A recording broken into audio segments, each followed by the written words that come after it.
આજે જોઈએ same 2નું chapter 2.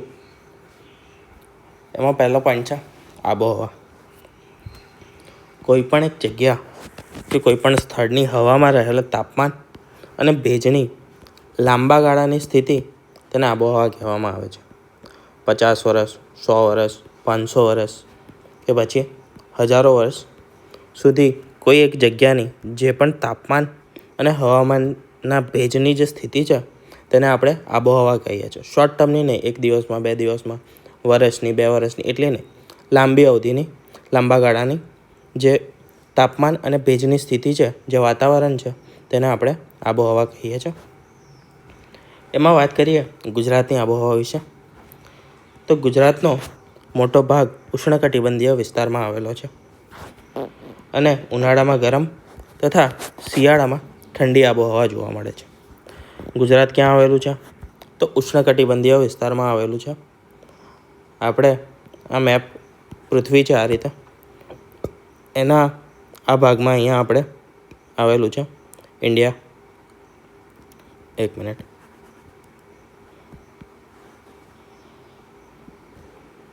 આ પૃથ્વી થાય, બરાબર. આ ગોળાર્ધમાં ઇન્ડિયા આવેલું છે, બરાબર, એવું સમજો. એનો પશ્ચિમ ભાગ આ ગુજરાત છે. અહીંયા છે કર્કવૃત કચ્છ અને ઉત્તર ગુજરાતમાંથી કર્કવૃત આપણી પસાર થાય છે. આ છે 23 ડિગ્રી અને 5 મિનિટ. આ છે 0 ડિગ્રી. આ વિષુવવૃત્ત છે. એની વચ્ચેનો આ જે આખો ભાગ છે આ છે ઉષ્ણકટિબંધીય વિસ્તાર. નીચે પણ એ જ રીતે 23-5 સુધીનો. આ મકરવૃત્ત અને આ કર્કવૃત્ત. આ જે વચ્ચેનો વિસ્તાર છે ઉષ્ણકટિબંધીય વિસ્તાર છે. હવે કર્કવૃત્ત તમને ખ્યાલ હશે, જ્યાંથી પસાર થાય છે તો કચ્છ છે, પછી બનાસકાંઠા, પાટણ, મહેસાણા, ગાંધીનગર એ રીતે આગળ જાય છે, અરવલ્લી. ટોટલ કેટલા જિલ્લા છે તમને ખ્યાલ હોય અને કયા કયા તો કમેન્ટ કરજો. જ્યારે આપણે ભૌગોલિક મેપ સમજીશું ગુજરાતનો, એમાં આપણે આ જિલ્લાઓ કવર કરીશું કે કયા કયા જિલ્લાઓમાંથી કર્કવૃત્ત પસાર થાય છે. અત્યારે વાત કરતા હતા આબોહવાની, તો આ ભાગમાં ગુજરાત આવેલું છે. એનો 70-80% ભાગ, 90% ભાગ ઉષ્ણકટિબંધીય વિસ્તારમાં આવેલો છે, મોટા ભાગનો. અને ત્યાં તાપમાન કેવી રીતનું હોય છે, આબોહવા કેવી હોય છે, તો ઉનાળામાં ગરમ આબોહવા હોય છે અને શિયાળામાં ઠંડી આબોહવા હોય છે. ગુજરાત દરિયા કિનારો ધરાવતો પ્રદેશ છે, રાજ્ય છે અને લગભગ 1600 કિલોમીટર જેટલો દરિયા કિનારો ધરાવે છે આપણા જૂના ડેટા પ્રમાણે, GCRT પ્રમાણે, અને નવા પ્રમાણે આશરે 2300ની આસપાસમાં દરિયા કિનારો આવેલો છે. દરિયા કિનારાના વિસ્તારમાં સમઘાત આબોહવા હોય છે, એટલે કે ઠંડી અને ગરમી બંને વસ્તુ ઓછી હોય છે અને વરસાદનું પ્રમાણ વધારે હોય છે. દરિયાઈ આબોહવાના પુરાવા, તો દરિયાઈ આબોહવા કયા કયા વિસ્તારમાં જોવા મળે છે ગુજરાતમાં, તો વાત કરીએ તો સાઉથમાં એટલે કે દક્ષિણ ગુજરાતમાં તિથલ, ઉભરાટ, પછી આ બધા દરિયા કિનારા છે દક્ષિણ ગુજરાતથી લઈને સૌરાષ્ટ્ર અને છેક કચ્છ સુધીના, બરાબર. તો તિથલ, ઉભરાટ, નારગોલ, અહેમદપુર, માંડવી, કચ્છનું માંડવી, ચોરવાડ, પ્રભાસ પાટણ, વિહારધામ, આ બધી જગ્યાઓ કઈ આબોહવાનું ઉદાહરણ છે? તો દરિયાઈ આબોહવાનું ઉદાહરણ છે. ત્યાં આગળ બહુ વધારે ગરમી પણ નથી જોવા મળતી અને બહુ વધારે ઠંડી પણ નથી પડતી. આ વિસ્તારમાં વરસાદની માત્રા ઘણી વધારે હોય છે, વરસાદ ઘણો વધારે પ્રમાણમાં પડે છે. તો આ થઈ આબોહવાની વાત. આગળ આપણે વાત કરીએ આબોહવા પછી, તો એ પોઈન્ટ છે કે ઋતુઓ. આબોહવા જોઈ, હવે ઋતુઓ જોઈએ. તો ગુજરાતમાં આપણે મુખ્ય 3 ઋતુઓનો અનુભવ કરીએ છીએ. પહેલો શિયાળો છે, જે નવેમ્બર ડિસેમ્બરથી શરૂ થાય ને મોસ્ટલી ડિસેમ્બરથી લઈને ફેબ્રુઆરીની વચ્ચે આપણને જોવા મળે છે, જ્યારે તાપમાન ઘણું નીચું હોય છે અને આપણને ઠંડીનો અનુભવ થતો હોય છે. આ સમયે ડિસેમ્બરથી ફેબ્રુઆરીમાં તાપમાનનું પ્રમાણ ઓછું હોય છે. જાન્યુઆરી એ સૌથી ઠંડો મહિના તરીકે આપણે જાણીએ છીએ. જાન્યુઆરીમાં સૌથી ઓછું તાપમાન હોય છે અને ઠંડો મહિનો કહેવાય છે.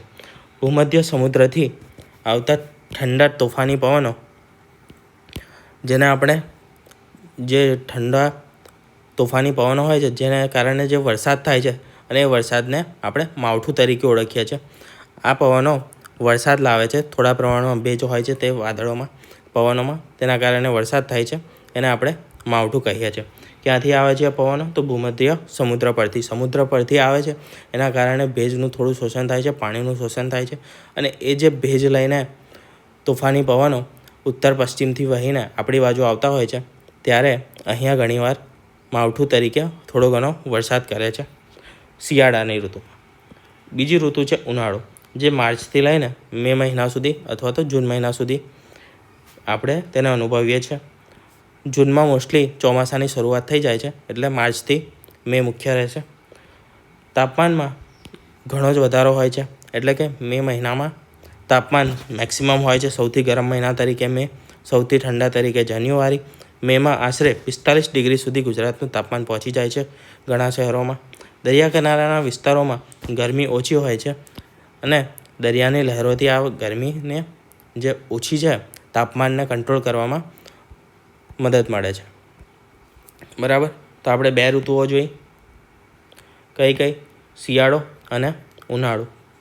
શિયાળામાં તાપમાન ઓછું હોય, સૌથી ઠંડો મહિનો છે જાન્યુઆરી અને ભૂમધ્ય સમુદ્ર તરફથી આવતા જે તોફાની પવનો છે, ઠંડા તોફાની પવનો, તે પોતાની સાથે ઘણીવાર ભેજ લાવે છે અને તેના કારણે વરસાદ થાય છે, જેને આપણે સ્થાનિક ભાષામાં, ગુજરાતી જે સ્થાનિક લોકલ ભાષા છે તેમાં આપણે તેને માવઠા તરીકે ઓળખીએ છીએ. બીજું ઉનાળો, માર્ચથી લઈને મે મહિનામાં આશરે 45 ડિગ્રી સુધીનું તાપમાન પહોંચી જાય છે અને દરિયા કિનારાના વિસ્તારોમાં આટલી બધી ગરમી હોતી નથી, ત્યાં થોડું તાપમાન નીચું જળવાઈ રહે છે. આગળ વાત કરીએ ત્રીજી ઋતુ, તો ત્રીજી ઋતુ છે ચોમાસું. ચોમાસું આપણને જૂનથી લઈને સપ્ટેમ્બર સુધીમાં જોવા મળે છે અને જે સપ્ટેમ્બરથી નવેમ્બરનો સમય છે તે પાછા ફરતા મોસમી પવનોની ઋતુ તરીકે ઓળખવામાં આવે છે. અહીંયા તમને નથી આપેલું પણ જણાવી દઈએ. નૈઋત્યના મોસમી પવનોના કારણે વરસાદ થાય છે. જૂનના બીજા અને ત્રીજા અઠવાડિયામાં ગાજવીજ અને પવન સાથે વરસાદની શરૂઆત થાય છે, વરસાદનું આગમન થાય છે. પવન ક્યારેક 100 કિલોમીટર પ્રતિ કલાકની ઝડપે પણ ફૂંકાય છે, જેનાથી જાનમાલનું ઘણું નુકસાન થતું હોય છે. ઘણીવાર તમે ચોમાસામાં સાંભળતા હશો કે સિસ્ટમ સક્રિય થઈ કે પછી ચક્રવાત આવવાની સંભાવના છે, તોફાન આવવાની સંભાવના છે. તો આ બધું તેના કારણે જ થતું હોય છે. જે વધુ પવનની ઝડપ હોય તેના કારણે તોફાન ઉદ્ભવે છે અને જાનમાલને પણ ઘણીવાર નુકસાન થાય છે. આગળ વાત કરીએ કે ભાઈ આ જે આબોહવા છે તેનાથી માનવ જીવન પર શું અસર થાય છે, આપણે જે મનુષ્ય છે તે કેવી રીતે ઇફેક્ટ થાય છે. તો સૌ પ્રથમ વસ્તુ છે ઋતુઓ અનુસાર તહેવારો હોય છે. આપણા તહેવારો અને જે પણ ઉજવણી છે એ બધી વસ્તુઓ, ઉત્સવો છે એ તહેવાર અનુસાર જ હોય છે. આપણો પોશાક ચેન્જ થાય છે. ચોમાસામાં આપણે રેનકોટ પહેરીએ, પલળીને આવી રીતે. ઉનાળામાં ઠંડીથી બચવા માટે ઊનના ગરમ કપડાં પહેરીએ. ઉનાળામાં સુતરાઉ કપડાં પહેરીએ, ખુલ્લા કપડાં પહેરીએ, જેનાથી આપણને ગરમી ઓછી લાગે, પરસેવો શોષાઈ જાય તેવા કપડાં પહેરીએ. છત્રી, રેનકોટ ચોમાસામાં યુઝ કરીએ. તો આ રીતે પોશાકમાં આપણા બદલાવ આવે છે. ખોરાક અને ફળ ફૂલ પણ અલગ અલગ સિઝન પ્રમાણે અલગ અલગ જોવા મળે છે, ઋતુ પ્રમાણે, આબોહવાના આધારે. જેમ કે શિયાળામાં બોર છે, જામફળ છે, એ બધી વસ્તુઓ જોવા મળે છે. ચોમાસામાં જાંબુ છે, ઉનાળામાં કેરી છે, એ બધી વસ્તુઓ આપણે ફળ પણ ઋતુ પ્રમાણે આવતા હોય છે. આગળ વાત કરીએ, શિયાળામાં સફરજન છે, બોર છે, જામફળ છે, શેરડી છે, એ બધી વસ્તુઓ શિયાળાનો પાક ગણાય છે. એ બધી વસ્તુઓ આપણે મોસ્ટલી આગળ જતાં પાક અને એ બધું ભણીશું, એના અલગ અલગ ચેપ્ટર્સ ત્યારે જોઈશું. અત્યારે જે શોર્ટમાં આપેલું છે એને આપણે ખાલી ધ્યાનમાં લેવાનું છે. તો ઉત્સવોમાં ફેરફાર આવે છે, પોશાકમાં આપણા બદલાવ આવે છે, ફળ ફૂલ ખોરાક એમાં પણ બદલાવ આવે છે. ઋતુ અનુસાર ખેતીના જે પાક છે તે પણ બદલાય છે. ઋતુ પ્રમાણે જે પ્રમાણેનું આબોહવા, ટેમ્પરેચર કે પછી ભેજનું પ્રમાણ જે પાકને અનુકૂળ આવે એ સમયે એ પાક જ ખેતીમાં કરવામાં આવે છે. તો એ પણ ચેન્જ થતા રહે છે. શિયાળુ પાક, ઉનાળુ પાક, જાયદ પાક, જે એકચ્યુઅલ નામ છે રવિ પાક, જાયદ પાક. બરાબર. પછી આગળ વાત કરીએ કુદરતી સંસાધનોની. તો કુદરતી સંસાધનોનો મતલબ શું થાય? તો કુદરતે જે પણ વસ્તુ આપેલી છે, જે પણ સંસાધનો, જે પણ સંપત્તિ આપી છે, તેને આપણે કુદરતી સંસાધન તરીકે ઓળખીશું. ઉદાહરણ તરીકે નદીઓ છે, સરોવરો, હવા, સૂર્યપ્રકાશ, જંગલ, પ્રાણી, ખનિજ, આ બધી વસ્તુઓ શું છે? તો કુદરતી સંસાધન આપણે કહી શકાય. કેમ કે આ બધી વસ્તુઓ આપણને કુદરત તરફથી મળે છે અને આપણે તેનો ઉપભોગ કરીએ છીએ. આપણે તેના ઉપભોક્તા છે. હવે એમાં એક વાત કરીએ જળ સંસાધનની. સૌપ્રથમ તો જળ સંસાધનમાં સૌપ્રથમ વાત કરીએ તો નદીઓ મુખ્ય જળ સંસાધન છે. મુખ્ય નદીઓમાં ગુજરાતમાં નર્મદા, તાપી, મહીસાગર, સાબરમતી, આ બધી નદીઓ મુખ્ય નદીઓ, મુખ્ય જીવાદોરી મુખ્ય નદીઓ તરીકે આપણે ગુજરાતમાં ઓળખીએ છીએ.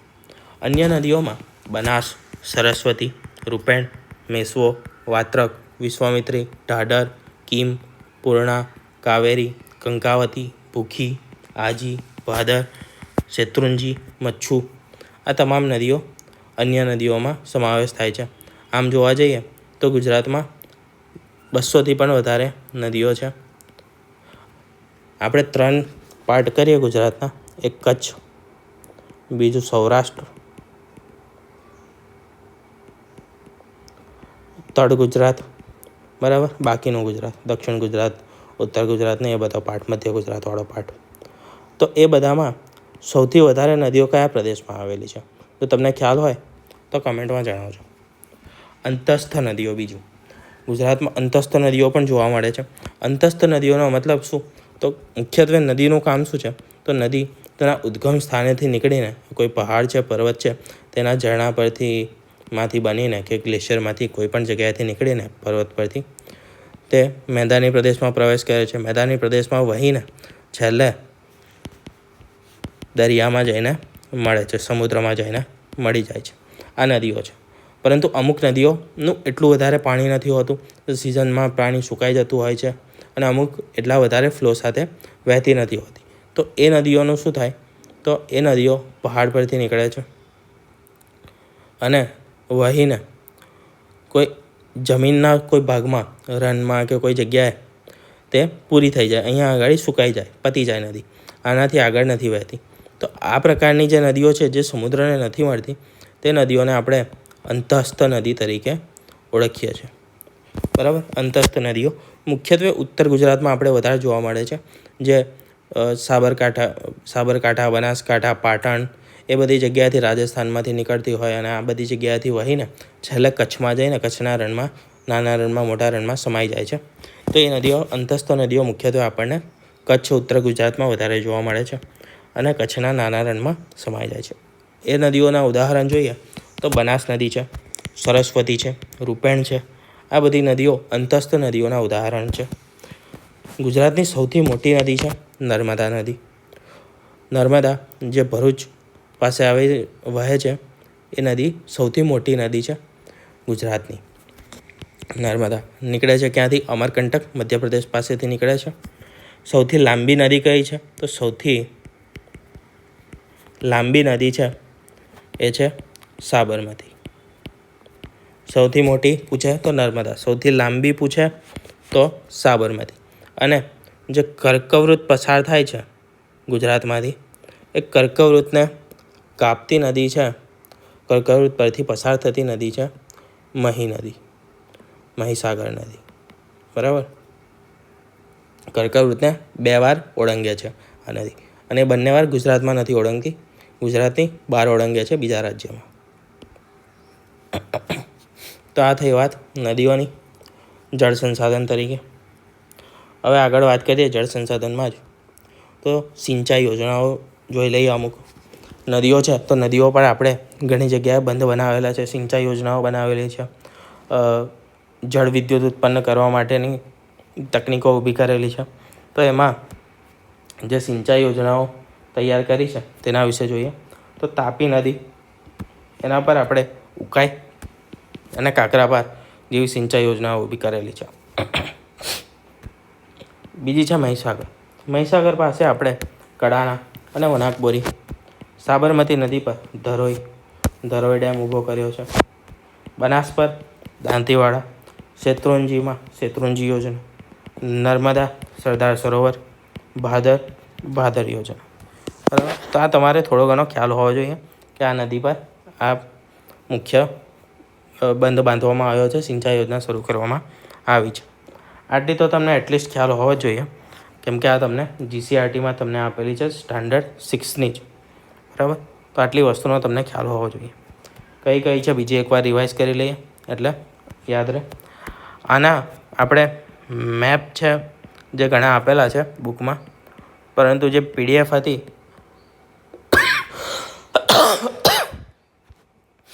એ PDFમાં મેપ ક્લિયર નહોતા, એટલા માટે આપણે અહીંયા ઇન્ક્લુડ કર્યા નથી.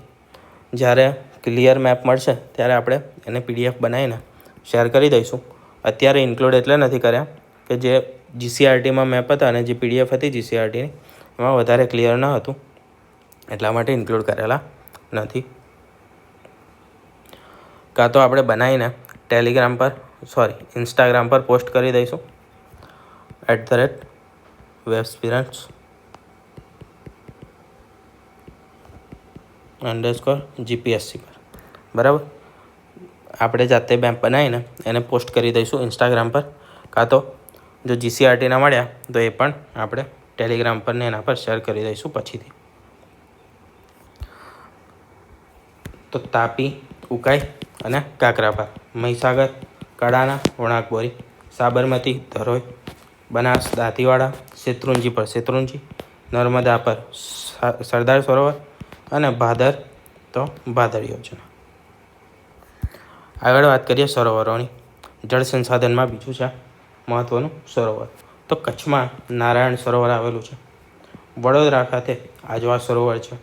અમદાવાદ સુરેન્દ્રનગર પાસે નળ સરોવર. નર્મદામાં નર્મદા સરોવર. આ છે માનવ નિર્મિત, બધામાં માનવ નિર્મિત જ છે. આ સરદાર સરોવર જે હમણાં સરદાર સરોવર યોજના જોઈ તેનો જ ભાગ છે સરદાર સરોવર. બરાબર, અત્યારે તમને 4 જ આપેલા છે, બીજા પણ ઘણા બધા સરોવરો છે.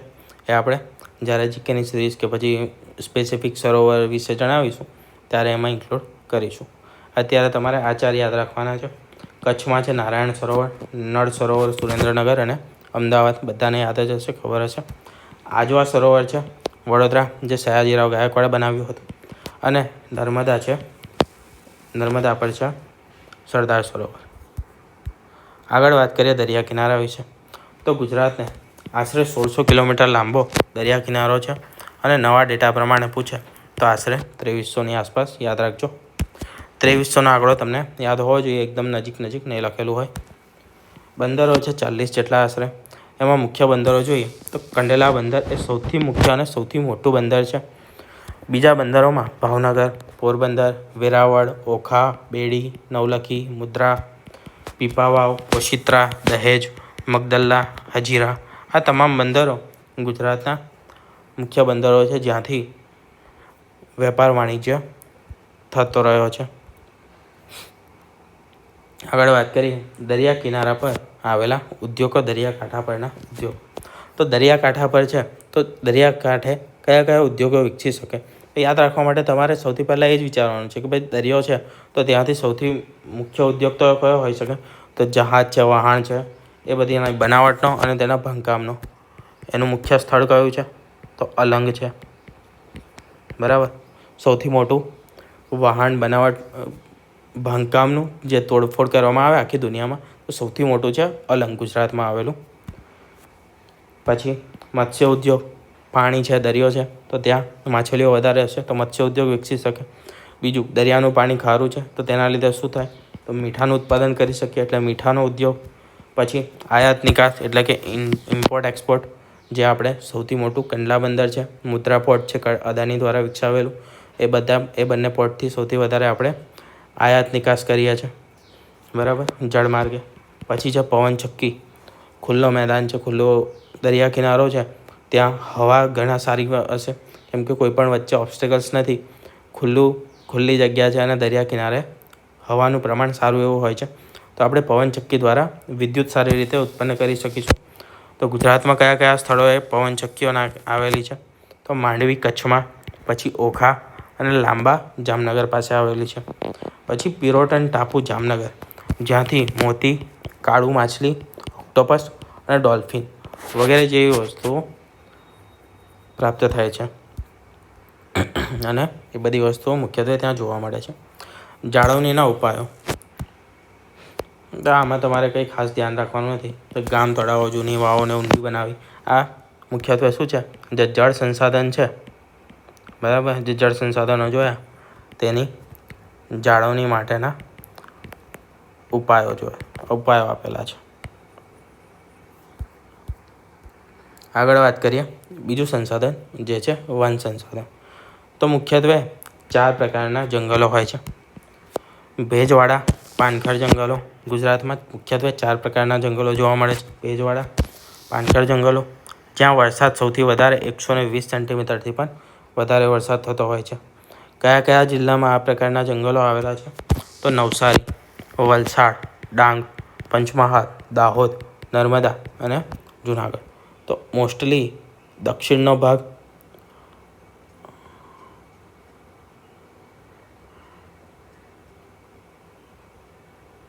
આ ગુજરાત છે, બરાબર.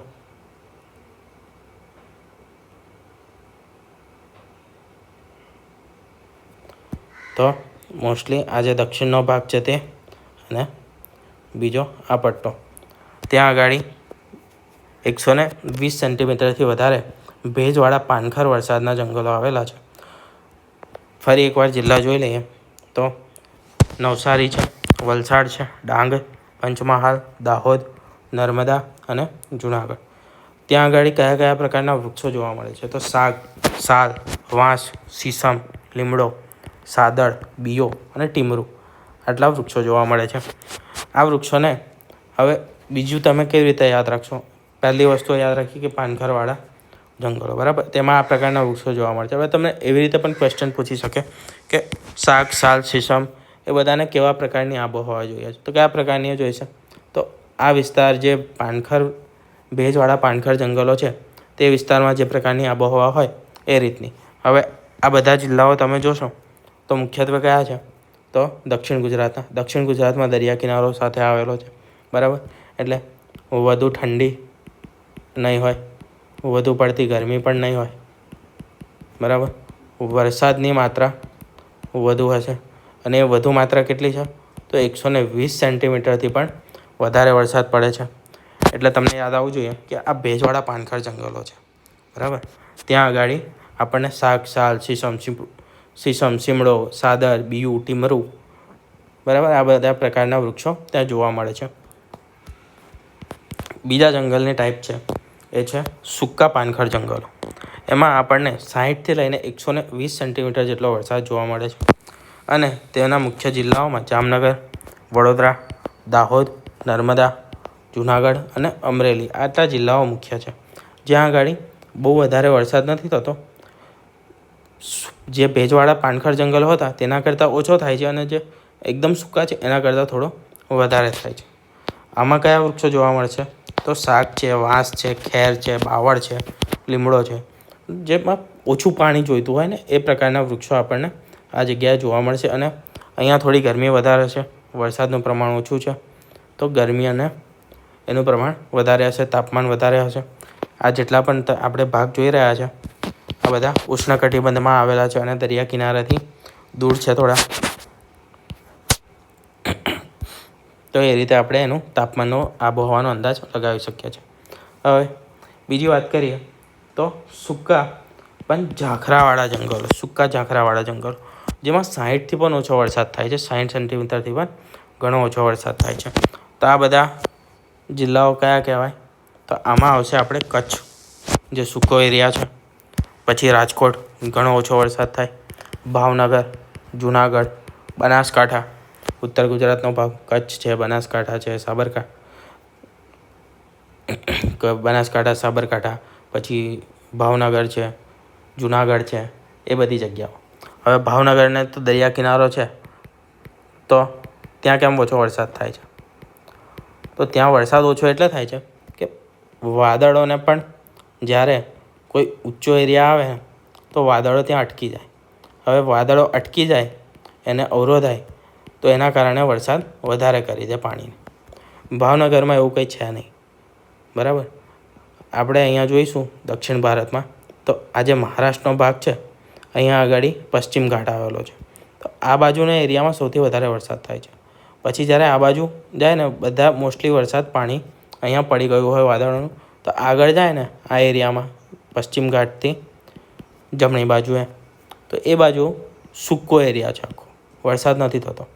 તો ભાવનગર છે, આ બધા જે જિલ્લાઓ છે બરાબર અહીંયા, તો આને કોઈ એવી પર્વતમાળા કે એવું કશું નથી લાગતું. તો વાદળો શું થાય છે, આવે છે અને આગળ નીકળી જાય છે. તેના કારણે સૂકો એરિયા ઘણો થાય છે અને વરસાદનું પ્રમાણ ઓછું રહે છે. અને સૌથી મહત્ત્વપૂર્ણ અને ગુજરાતમાં વધુ પડતા પ્રમાણમાં જંગલો હોય તો એ છે મેંગ્રોવ જંગલો. મેંગ્રોવ જંગલો કેમ વધારે છે, તો દરિયા કિનારો વધારે છે અને દરિયા કિનારો આપણો રેતાળ છે.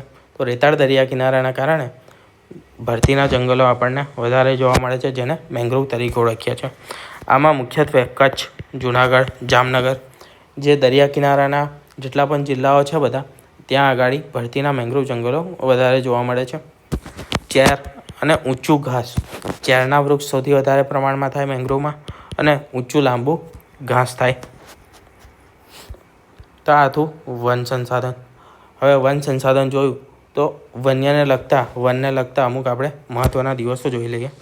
તો જે 2 માર્ચનો દિવસ છે તે વિશ્વ વન દિવસ તરીકે ઓળખવામાં આવે છે, ઉજવવામાં આવે છે.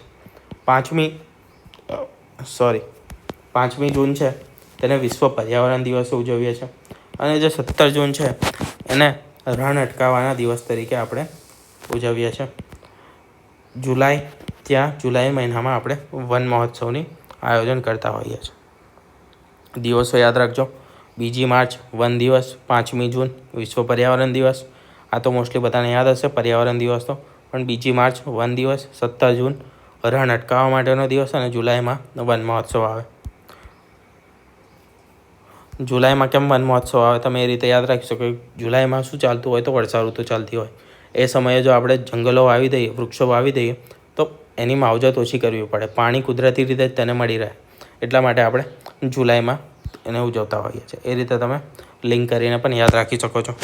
હવે જંગલો જોયા તો જંગલોમાંથી તેનું મહત્ત્વ પણ જોઈ લઈએ. આપણે જંગલને સંસાધન તરીકે કેમ ઓળખીએ છીએ, તેમાંથી આપણને ઘણી બધી વસ્તુઓ મળે છે. તો જે સીમડો છે, સીમડાનું વૃક્ષ છે, તેમાંથી આપણે દિવાસળી, પેકિંગ માટેની વસ્તુઓ અને પ્લાયવુડ બનાવીએ છીએ.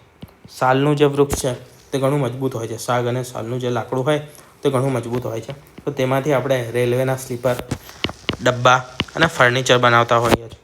ખાખરો, તેમાંથી પડિયા બનાવવામાં આવે છે. મેહુડો, એમાંથી તેલ અને એ તેલનો સાબુ બનાવવામાં આવે છે. વાંસ અને હળદરવો, એમાંથી કાગળનો માવો બનાવવામાં આવે છે. કાગળનો જે લુગદી કહેવાય, પેસ્ટ, એ બનાવવામાં આવે છે કાગળ માટેની. ઔષધિઓમાં અશ્વગંધા, સર્પગંધા, શંખાવલી, આ બધી વનસ્પતિઓ આપણને જંગલમાંથી જ મળી રહે છે. બીજું, જંગલ વાતાવરણને શુદ્ધ રાખે છે અને ઓક્સિજનમાં વધારો કરે છે અને વરસાદને ખેંચે છે. વરસાદ લાવવામાં પણ મદદરૂપ રહે છે. તમે જોઈ રહ્યા હશો, જો વૃક્ષો ઓછા થતા ગયા છે તો વરસાદમાં અનિયમિતતા વધી ગઈ છે, વરસાદનું પ્રમાણ ઘટી ગયું છે. એનું મુખ્ય કારણ છે જંગલમાં થતો ઘટાડો અને વૃક્ષોની સંખ્યામાં થતો ઘટાડો.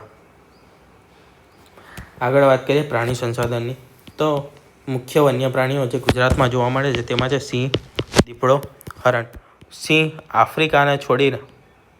આફ્રિકા ખંડમાં છોડીને આખા દુનિયામાં માત્ર ગુજરાતમાં, તે પણ ગીરના જંગલોમાં જ જોવા મળે. બરાબર, એ તમારે યાદ રાખવાનું છે. તો સિંહ છે, દીપડો છે, હરણ છે, ચિત્તલ, સાબર, ચોસિંગા, ઝરખ, નીલગાય, જંગલી ભૂંડ, રીંછ વગેરે જેવા વન્ય પ્રાણીઓ, જંગલી પ્રાણીઓ જોવા મળે છે. પક્ષીઓમાં મોર, પોપટ, ગીધ, સુરખાબ, સારસ વગેરે જેવા પક્ષીઓ. અને જે સિંહનું કીધું તો તે માત્ર આપણને સાસણગીરમાં જોવા મળે છે અને ઘુડખર જે છે તે માત્ર કચ્છના નાના રણમાં જોવા મળે છે. આગળ વાત કરીએ વન્ય સંસાધનમાં, પ્રાણી સંસાધનને, તો પ્રાણીઓને આપણે માવજત કરવા માટે, પ્રાણીઓને સાચવવા માટે આપણે અમુક જગ્યાઓ બનાવેલી છે જેને આપણે અભયારણ્ય તરીકે ઓળખીએ છીએ. તો મુખ્ય અભયારણ્ય જોઈ લઈએ કે કયા કયા અભયારણ્યો આવેલા છે ગુજરાતમાં. તો નળ સરોવર ત્યાં એક પક્ષી અભયારણ્ય આવેલું છે. નળ સરોવર ક્યાં આવેલું છે? તો અમદાવાદ સુરેન્દ્રનગર પાસે. કચ્છ, ત્યાં ઘુડખર, ચિંકારા અને ઘોરાડ માટે પક્ષી અભયારણ્ય આવેલા છે. બનાસકાંઠામાં જેસોરનું રીંછ અભયારણ્ય આવેલું છે. ડાંગમાં બરડીપાડા, જે સાબર માટેનું છે. નર્મદામાં ડેડિયાપાડા, જે બીજું એક રીંછ અભયારણ્ય છે. પછી છે જામનગરમાં ખીજડીયા, જ્યાં ગાગા નામનું પક્ષી છે તેના માટેનું અભયારણ્ય છે, મુખ્યત્વે ખીજડીયા અભયારણ્ય. દાહોદમાં રતનમહાલ, જે રીંછનું અભયારણ્ય છે. અમરેલી, તેમાં પાણિયા, સિંહ, દીપડા અને ચિંકારા માટેનું છે. રાજકોટમાં રામપુરા હિંડોળાગઢ, જે ચિંકારા અને નીલગાયનું અભયારણ્ય છે. પંચમહાલ, જાબુગોડા, જ્યાં રીંછ, ઝરખ અને દીપડાનું સંરક્ષણ કરવામાં આવે છે. અને છેલ્લું છે મહેસાણા, જ્યાં આગળ થોળ અભયારણ્ય આવેલું છે, જે પક્ષી અભયારણ્ય છે. બરાબર. તો આ તમે વાંચજો, રિવિઝન કરશો તો જલ્દી યાદ રહેશે. આગળ વાત કરીએ રાષ્ટ્રીય ઉદ્યાનો. તો મુખ્યત્વે 4 રાષ્ટ્રીય ઉદ્યાનો આવેલા છે ગુજરાતમાં. 4 તમારે કમ્પલસરી યાદ રાખવાના છે. પહેલું કયું છે? તો જૂનાગઢમાં આવેલું ગીર રાષ્ટ્રીય ઉદ્યાન, જેની કુલ ક્ષેત્રફળ છે 258 ચોરસ કિલોમીટર જેટલું અને સિંહ અને દીપડા માટે બનાવવામાં આવેલું છે. બીજું છે દરિયાઈ રાષ્ટ્રીય ઉદ્યાન, જે આખા ભારતમાં માત્ર ગુજરાતમાં આવેલું છે, સૌપ્રથમ બનેલું, અને જે જામનગરમાં આવેલું છે, જેનો એરિયા છે એ છે 162.89 કિલોમીટર જેટલો, જ્યાં દરિયાઈ જીવસૃષ્ટિ માટે બનાવવામાં આવ્યું છે. પછી એક છે વાંસદા, જે વલસાડ ખાતે આવેલું છે, તે 24 ચોરસ કિલોમીટર જેટલું છે અને દીપડા અને ચિત્તલ માટે બનાવવામાં આવ્યું છે, વાંસદા રાષ્ટ્રીય ઉદ્યાન. અને ચોથું છે વેળાવદર, ભાવનગરમાં આવેલું કાળિયાર અને વરુણ રાષ્ટ્રીય ઉદ્યાન. 4 છે. કયા?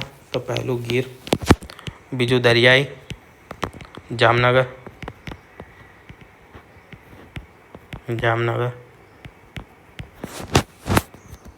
પછી છે વાંસદા, તે વલસાડમાં, અને ચોથું છે વેળાવદર. બરાબર. 4 રાષ્ટ્રીય ઉદ્યાનો તમારે યાદ રાખવાના છે. આગળ જોઈએ ખનિજ સંસાધન. તો ખનિજ સંસાધનમાં એક ટેબલ આપેલું છે તમારી બુકમાં. એ ટેબલને તમારે રિવાઇઝ કરતા રહેવાનું. અને આપણે આગળ જતાં જ્યારે વધારે વસ્તુ લિંક કરીશું, જમીન છે, આ છે બધું, જે ભૂગોળ છે, ભૌતિક ભૂગોળ, તેમાં જમીન, ખનિજ, પાક, આ બધું જ્યારે લિંક કરીશું ને ત્યારે તમને યાદ રાખવામાં થોડું વધારે સરળ રહેશે કે આ જગ્યાએ કઈ વસ્તુ આવેલી છે. તમારે ખનિજો પરથી તમે ઉદ્યોગો પણ નક્કી કરી શકશો કે ભાઈ હા, આ પ્રકારની જમીન છે તો આ રીતના ખનિજોનું પ્રમાણ વધુ છે, તો આ રીતના આ પ્રકારના ઉદ્યોગો ત્યાં વધુ વિકસ્યા હશે. બરાબર. તો પહેલાં ઉપયોગો અને તેના ખનિજો જોઈ લઈએ. ખનિજો કઈ કઈ જગ્યાએ જોવા મળે છે? તો ચિનાઈ માટી એ સાબરકાંઠા, મહેસાણા, સુરત અને પંચમહાલમાં જોવા મળે છે. ચિનાઈ માટી મુખ્યત્વે કાગળ, કાપડ, પ્લાસ્ટિક વગેરેમાં વપરાય છે. ફ્લોરસ્પાર તો વડોદરા અને ભરૂચ, તે ધાતુને પીગાળવાના ઉદ્યોગોમાં વપરાય છે.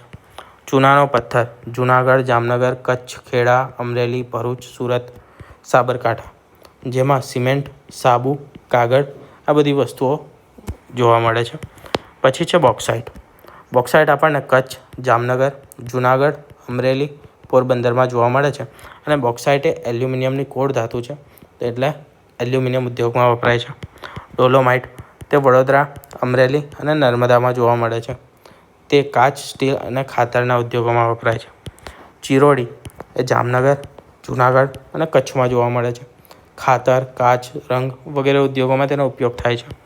અકીક કચ્છ, ભરૂચ અને ખંભાત, મુખ્યત્વે દરિયાકાંઠાનો વિસ્તાર, ત્યાંથી મળે છે અને એ આભૂષણોમાં ઉપયોગી છે. પછી છે લિગ્નાઇટ, જે કોલસા તાપવિદ્યુતમાં ઉપયોગી છે. કોલસો છે લિગ્નાઇટ આપણો કચ્છમાં, ભરૂચ, મહેસાણા અને સુરતમાં જોવા મળે છે. ગ્રેફાઇટ વડોદરા, પંચમહાલ અને દાહોદ પાસે જોવા મળે છે, જે પેન્સિલ અને બેટરીમાં વધુ ઉપયોગી છે. પછી છે સીસુ, જસત અને તાંબુ. આ 3 મુખ્યત્વે બનાસકાંઠામાં સૌથી વધારે જોવા મળે છે, જે વીજળીના તાર, અને વાસણો બનાવવા માટે ઉપયોગી છે. ખનિજ તેલ કુદરતી વાયુ તો તે અમદાવાદ, મહેસાણા, ભરૂચ, ગાંધીનગર, સુરત ત્યાં આગળ આવેલું છે અને એમાં પેટ્રોલ, ડીઝલ અને પ્લાસ્ટિકમાં ઉપયોગી છે. હવે એક રિવિઝન કરી લઈએ જે આપણે આખું લેક્ચર જોયો તેનું. તો મુખ્ય કેટલી ઋતુઓ છે? 3 ઋતુઓ છે. ગુજરાતમાં 3 ઋતુ અનુભવીએ છીએ આપણે: શિયાળો, ઉનાળો અને ચોમાસું. માવઠું જે શિયાળામાં થાય છે, જે મોસમી પવનો આવે છે ભૂમધ્ય સમુદ્ર પરથી, જે તોફાની પવનો આવે છે, એના જે ભેજ હોય છે તેના કારણે થોડો ઘણો જે શિયાળાની ઋતુમાં વરસાદ પડે તેને આપણે માવઠું કહીએ છીએ. ઉનાળામાં ઘણીવાર 100 કિલોમીટરની ઝડપે પણ પવન ફૂંકાય છે, જેને આપણે ચક્રવાત કહીએ છીએ. ઉનાળામાં નહીં, ચોમાસામાં જે 100 કિલોમીટરથી પણ વધારે ઝડપે પવન ફૂંકાય તેને આપણે ચક્રવાત તોફાન તરીકે ઓળખીએ છીએ. ઉનાળામાં લગભગ 45 ડિગ્રી જેટલું તાપમાન ગુજરાતમાં પહોંચી જાય છે. નર્મદા એ સૌથી મોટી નદી છે. અંતસ્થ નદીઓ તેમાં છે બનાસ, સરસ્વતી અને રૂપેણ. અંતસ્થ નદીઓ એટલે એવી નદીઓ જે રણમાં સમાઈ જતી હોય કે પછી દરિયા કિનારા સુધી પહોંચતી ના હોય, દરિયાને મળતી ના હોય, તે નદીઓને અંતસ્થ નદી કહીએ છીએ. સરદાર સરોવર નર્મદા નદી પર આવેલો છે. ધરોઈ, સાબરમતી, ઉકાઈ એ તાપી નદી પર છે. દરિયા કિનારો આશરે 1600 કિલોમીટરનો છે. બંદરો 40થી વધારે છે અને સૌથી મોટું મુખ્ય બંદર છે કંડલા. જંગલો 4 પ્રકારના છે, જેમાં ભેજવાળા, સૂકા, ઝાખરાવાળા અને મેંગ્રોવ. પ્રાણી સંસાધન તેમાં સિંહ, ઘુડખર જે કચ્છમાં જોવા મળે છે, સિંહ એ ગીરમાં અભયારણ્ય આવેલા છે, બરાબર. સિંહનું અભયારણ્ય ગીરમાં, ઘુડખરનું કચ્છમાં, આ બધા અભયારણ્ય આવેલા છે. રાષ્ટ્રીય ઉદ્યાન કુલ કેટલા છે? તો 4 રાષ્ટ્રીય ઉદ્યાન છે. કયા કયા? તો ગીર, વેળાવદર, આ 2 સૌરાષ્ટ્રના થઈ ગયા. બીજું એક દરિયાઈ એ જામનગરનું સૌરાષ્ટ્રનું પતી ગયું. અને એક છે દક્ષિણ ગુજરાતનું, એ કયું છે? કમેન્ટમાં જણાવજો. ખનિજો તેમાં છે ચૂનાનો પથ્થર, બોક્સાઇટ, લિગ્નાઇટ, ફ્લોરસ્પાર. આ માત્ર ગુજરાતમાંથી મળે છે. ચૂનાનો પથ્થર સૌથી વધારે ગુજરાતમાંથી માત્ર મળે છે આખા ભારતમાં. બોક્સાઇટ, લિગ્નાઇટ, ફ્લોરસ્પાર આ તમામ ધાતુઓ, તમામ ખનિજો. તો આ હતું આપણું ચેપ્ટર નંબર 2. નેક્સ્ટમાં આપણે ચેપ્ટર નંબર 3 જોઈશું.